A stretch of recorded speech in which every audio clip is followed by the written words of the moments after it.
In this episode of Latitudes, we visit one of the highest villages in the world. From here, we head down to Asia and explore Phuket. We also visit the most romantic island of all, Bora Bora.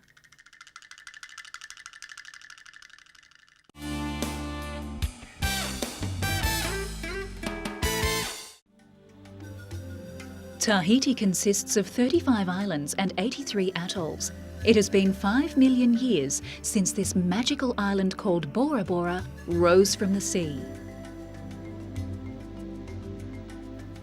If you are considering a tropical island vacation, take a close look at the magical Tahitian island Bora Bora.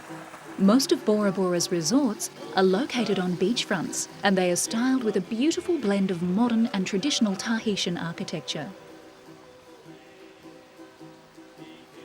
The overwater bures offer guests the opportunity to bask in the golden rays of classical Pacific sunsets. A walk through the heart of Bora Bora is the perfect way to witness the day-to-day life, culture and warmth of the Tahitian people.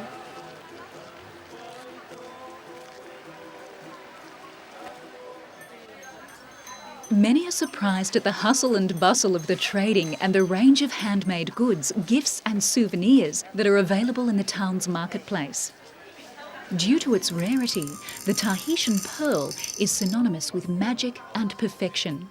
To create a necklace, hundreds of similar pearls need to be examined for size, roundness, colour and quality.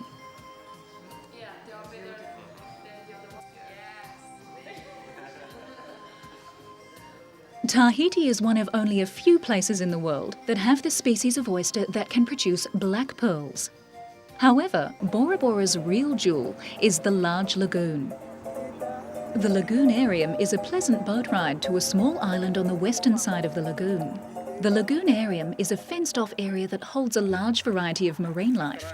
Surprisingly, it is the sharks that are most timid, and they sometimes require some persuasion from the guides to meet the people.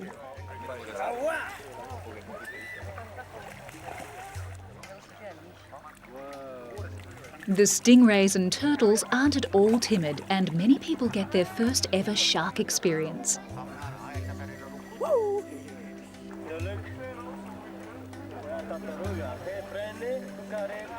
Many people have commented that the gentle eagle rays are their favourite lagoonarium dweller.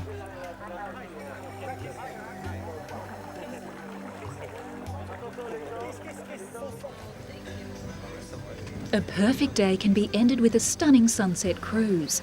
A number of large catamarans are available for group hire or intimate hire. Tahiti's sunsets are described by the locals as being like black pearls. There are never two that are identical. There are many great activities at Bora Bora, but many find the jet ski as a perfect way of exploring the large lagoon. You can speed across the water and watch the changing colours. Deep blue water gives way to the emerald green of the shallow water. For action-type people, this is an ideal pastime.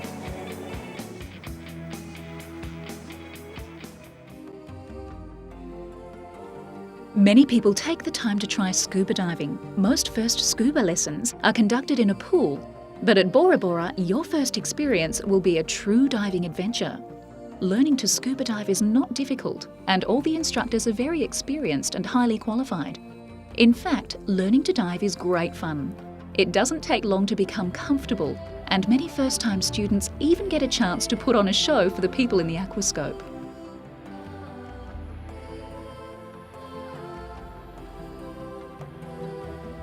After a couple of lessons, the instructors will take you out to meet the locals.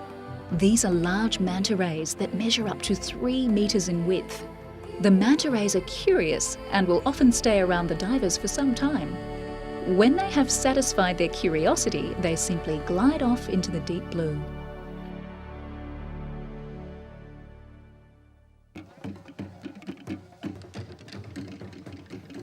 Bora Bora is an ideal place to relax, play or seek adventure, and it is very symbolic of a perfect island paradise.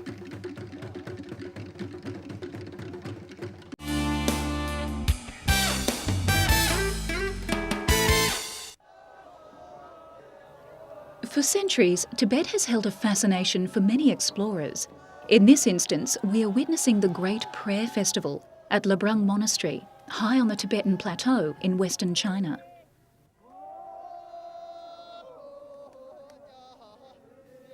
Hundreds of Buddhist monks from the monastery are carrying a treasured sacred object.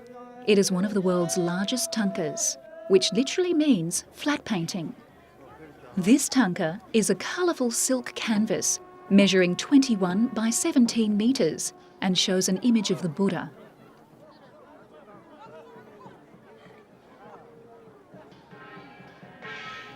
Tibet has a population of almost 2 million, and almost all practice Buddhism.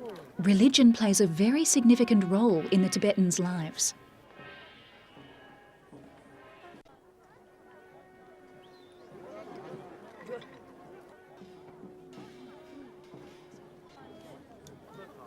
According to these beliefs, seeing the tanka is much like witnessing the real Buddha himself. Thousands of Tibetan pilgrims have been eagerly waiting since sunrise for the tanka to be displayed. This is called the sunning of the Buddha.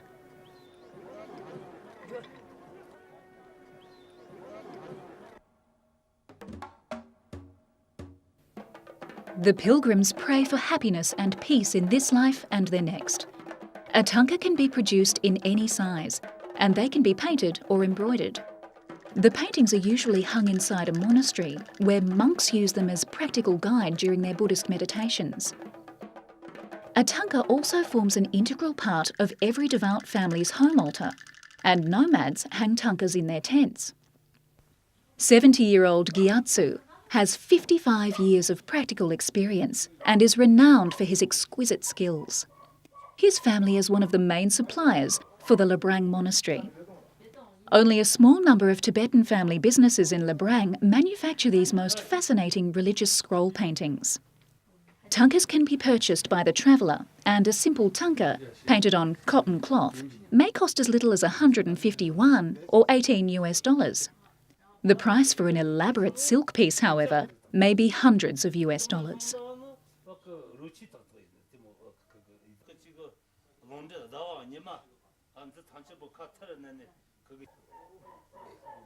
This religious art dates back to the 13th century and must be painted according to strict rules that dictate every form and shade of colour.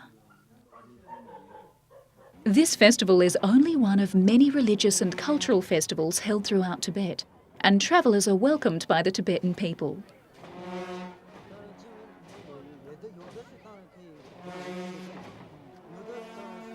If you're looking for a most remarkable holiday, be sure to look at Tibet.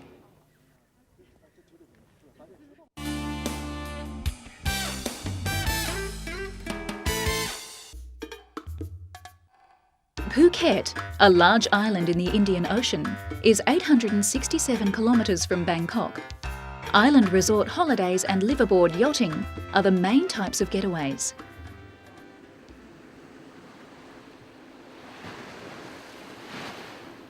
Numerous perfect white beaches are waiting for you to frolic in their shallows or simply relax away the day.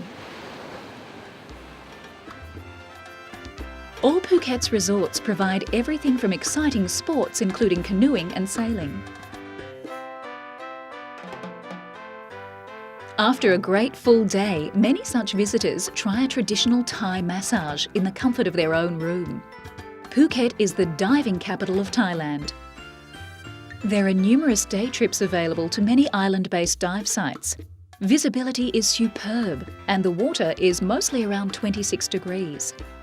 The waters are a kaleidoscope of colour, made up from exotic corals and marine life. However, the curious moray eels are a favourite with many international guests. Traditional Thai cuisine will be an ideal close to the perfect day.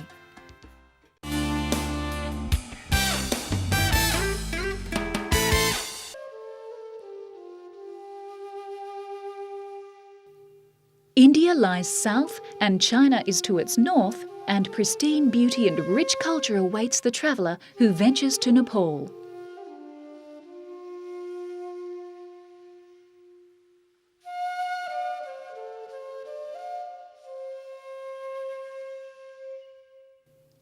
Magnificent snow-capped peaks are found in the northern region. Lesser mountains and the Nepal Midlands are located in the central region, and tropical jungles and fertile plains can be explored to the south. Kathmandu is Nepal's biggest and most cosmopolitan city, a meeting place of dozens of ethnic groups. And with 500,000 people, Kathmandu is Nepal's biggest city. Trade created Kathmandu, and for at least 1,000 years it played a central role in the most important caravan route between Tibet and India. Today, Kathmandu seems to have very skillfully adapted to and embraced the tourist business.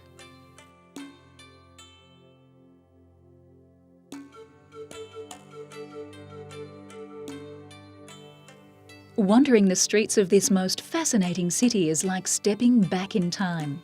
Everywhere, medieval relics seem to attract the eye. Time-worn temples lay beside a former king's palace, which hold intricately carved icons. The people of Nepal welcome tourists, and for the most part, they live their lives pretty much as they always have, celebrating proud traditions and a tried and proven culture.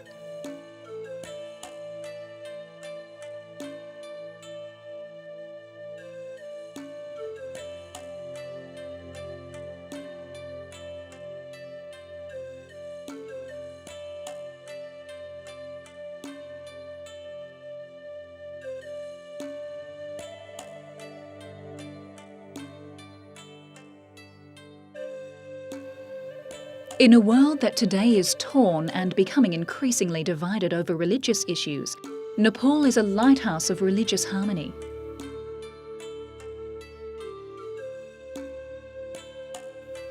For centuries, followers of the Buddhist and Hindu faiths have lived side by side, allowing their beliefs to intermingle and grow.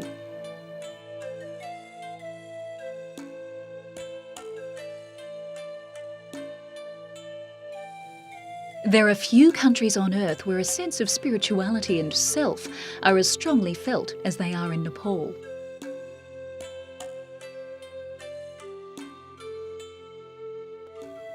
For many people, Nepal represents the gateway to the Himalayas and adventure.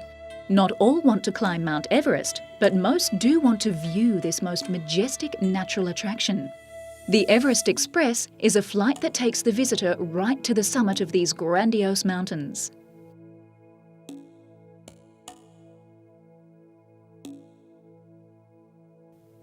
The Everest mountain flight is just the start of what can be described as a trekker's heaven.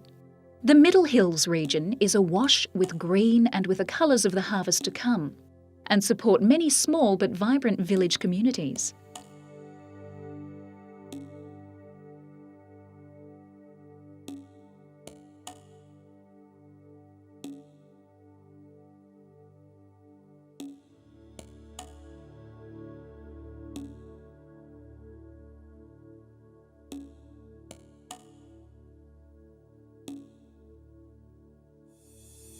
As the trekker leaves this region for the higher altitudes, the scenery and faces change.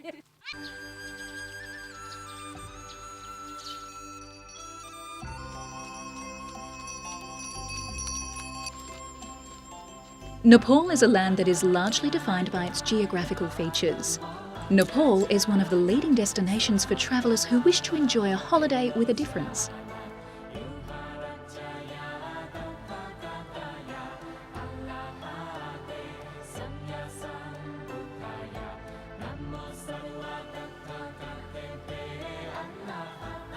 Many trekking routes begin in the charming lakeside town of Pokhara. Visitors always seem to spend more time than planned in this picturesque village. Time can be spent just pondering while sitting and taking in the splendid scenery of the lake.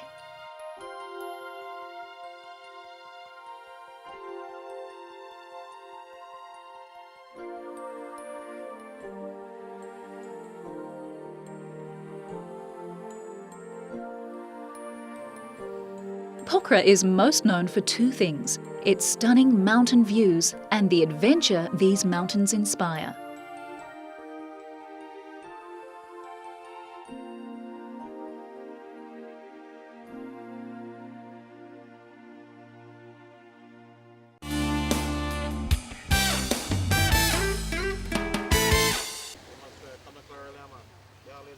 Georgetown, the capital city of the Cayman Islands.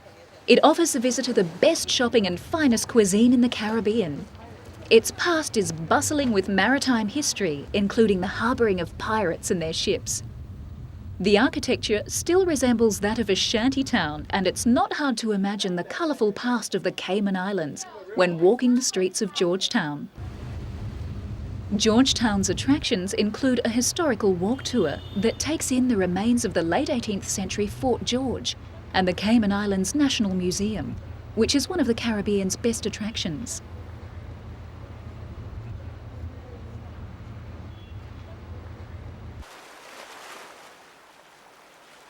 This is one of the world's most famous beaches, 7 Mile Beach on Grand Cayman Island. Grand Cayman is the largest of the 3 Cayman Islands, and it is believed the first to explore these islands was Christopher Columbus in 1503. By the time Francis Drake arrived on Grand Cayman in 1586, the islands were commonly known as the Caymanas. However, permanent settlement didn't occur until the 1660s. Today, like the pirates of yesteryear, Grand Cayman is regarded by many as one of the world's most ideal island getaways. The gateway to Grand Cayman is the fabulous 7 Mile Beach, which holds the majority of hotels, resorts and shopping amenities.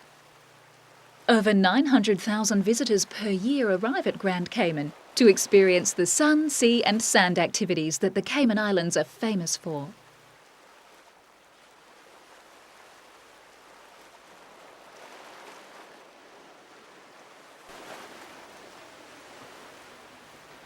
The cool white sands of 7 Mile Beach is a popular spot where many visitors wind down.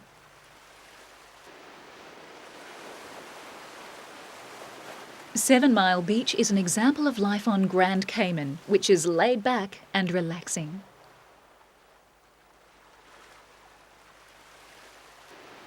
Grand Cayman is not generally regarded as a party island, and the happiest visitors are those looking for peace and quiet and indulging in water activities.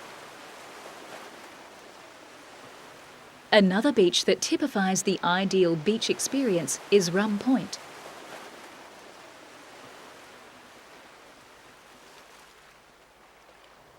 Perfect white sands melt into the turquoise blue of the gentle lapping water of the Caribbean Sea.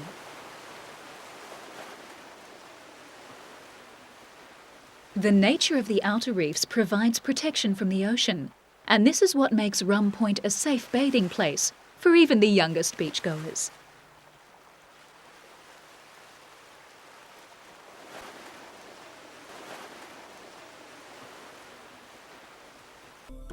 Pedro St. James Castle is perhaps the most important National Historic Site of the Cayman Islands, and it's the newest tourist attraction. Pedro St. James was built in 1780 by William Eden, and it has been completely restored to its original glory and is now the centrepiece of this historic site. This great house is the birthplace of democracy in the Cayman Islands, as the first government was formed in the building in 1831.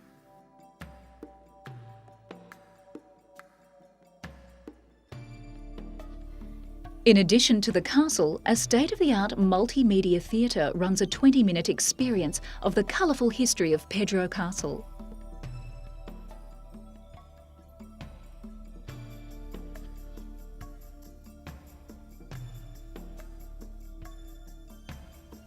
The presentation enchants with authentic setting and real-life drama.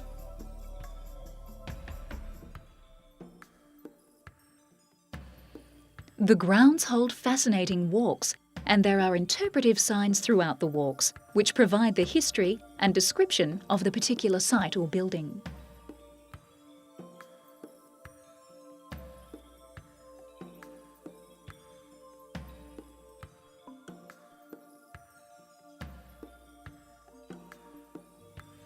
The walks will also take you through meticulously maintained and beautiful gardens.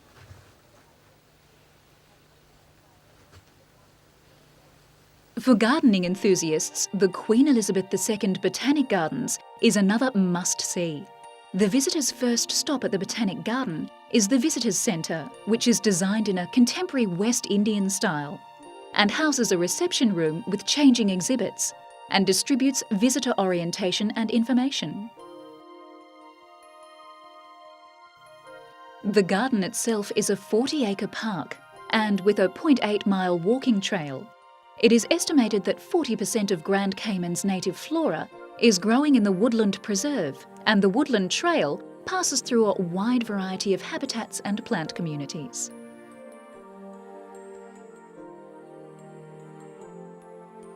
Much wildlife can also be found in the preserve, including the blue iguana, which is Grand Cayman's largest native land animal.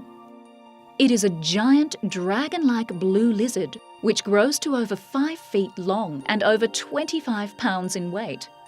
The National Trust's Blue Iguana Recovery Program is based in the Queen Elizabeth II Botanic Park and is on course to a goal of hatching and later releasing 100 blue iguanas per year.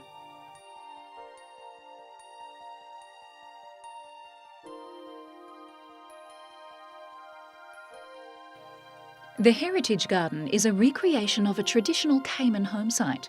The garden features an original restored turn-of-the-century Caymanian farmhouse, complete with original outbuildings, fences and dry walls built of old coral.